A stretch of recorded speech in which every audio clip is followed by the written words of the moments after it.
ಇನ್ನು ಕಾಂಗ್ರೆಸ್ ಸರ್ಕಾರದ ವಿರುದ್ಧ ಪ್ರಹ್ಲಾದ್ ಜೋಶಿ ಅವರು ಇವತ್ತು ಕೂಡ ವಾಗ್ದಾಳಿಯನ್ನ ಮುಂದುವರೆಸಿದ್ರು. ಮತ ಪ್ರಚಾರದಲ್ಲಿ ತೊಡಗಿದಂತಹ ಸಂದರ್ಭದಲ್ಲಿ ಹಲವು ವಿಚಾರಗಳನ್ನ ಪ್ರಸ್ತಾಪ ಮಾಡಿದ್ರು. ರಾಹುಲ್ ಗಾಂಧಿ ಭಾಷಣ, ಕಾಂಗ್ರೆಸ್ನ ಮ್ಯಾನಿಫೆಸ್ಟೋ ದೇಶವನ್ನ ಮಾವೋವಾದಿ ದೇಶ ಮಾಡೋದಕ್ಕೆ ಮುಂದಾಗಿದೆ. ಜನರ ಬಳಿ 2 ಬೈಕು ಮನೆ ಇದ್ರೆ ಒಂದು ಕಸ್ಕೊಳ್ತಾರೆ. ಕಾಂಗ್ರೆಸ್ ಪಾರ್ಟಿ ದೇಶಕ್ಕೆ ವೆಲ್ತ್ ಕ್ರಿಯೇಟ್ ಮಾಡೋರ ವಿರುದ್ಧ ಹೊರಟಿದೆ. ಮಾವೋವಾದಿ ಮನಸ್ಥಿತಿ ಇಟ್ಕೊಂಡು ಎಲ್ಲರನ್ನ ಟಾರ್ಗೆಟ್ ಮಾಡ್ತಾ ಇದ್ದಾರೆ. ಫೇಲ್ ಆಗಿರುವಂತಹ ಮಾರ್ಕ್ಸಿಸ್ಟ್ ವಿಚಾರದ ಬಗ್ಗೆ ಜನರು ಎಚ್ಚರಿಕೆಯಿಂದ ಇರಬೇಕು.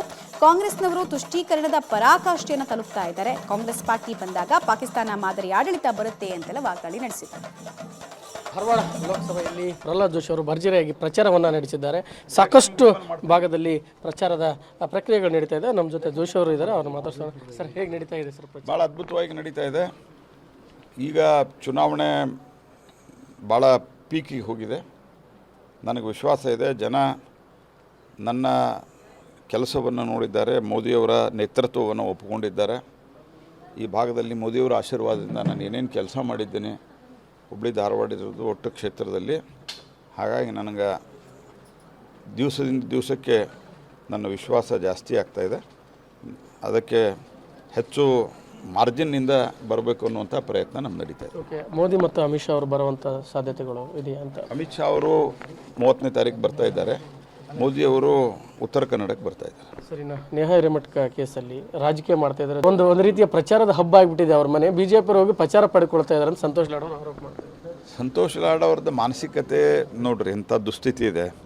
ಅವರೇ ಸರಿ ಮೊದಲೇ ದಿವಸ ಹೋಗಿ ಎಲ್ಲ ಇದನ್ನು ನಾವು ಸರಿ ಮಾಡ್ತೇವೆ, ಸರಿಯಾದ ತನಿಖೆ ನಡೆಸ್ತೀವಿ ಅನ್ನುವಂಥ ಮಾತು ಹೇಳಿದರೆ ಈ ಸ್ಥಿತಿ ಬರ್ತಾಯಿತ್ತಾ?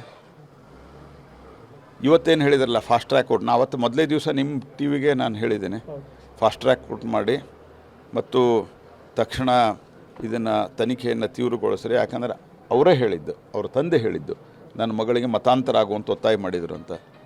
ಮತ್ತು ಆ ಮತಾಂತರ ಆಗುವಂಥ ಒತ್ತಾಯ ಮಾಡಿದ ನಂತರ ಇದರ ಆ್ಯಂಗಲ್ನನ್ನು ನೋಡ್ರಿ ಅಂತ ನಾವು ಹೇಳಿದ್ವಿ. ನೀವು ಒಪ್ಕೊಂಡ್ಬಿಟ್ಟಿದ್ರೆ ಯಾರಿಗೆ ಅದು ಹಬ್ಬ ಯಾಕಾಗ್ತಾಯಿತ್ತು? ಹಬ್ಬ ಮಾಡಿದವರು ನೀವು, ನಾವಲ್ಲ. ಸಂತೋಷ್ ಲಾಡ್ ಅವರೇ, ನೀವು ಮೈನಾರಿಟಿ ಅಪೀಸ್ಮೆಂಟ್ ಸಂಬಂಧ ನೀವು ಯಾರ ಜೊತೆಗೂ ಕೂಡ ಒಪ್ಪಂದ, ನಿಮ್ಮ ಕಾರ್ಯಕರ್ತನ ಮಗಳ ಕೊಲೆ ಆದರೂ ಸಹಿತ ತಾವು ಅದರ ಜೊತೆಗೆ ಕಾಂಪ್ರಮೈಸ್ ಮಾಡ್ಕೊಳ್ಳೋಕೆ ತಯಾರಿದ್ದಾರೆ.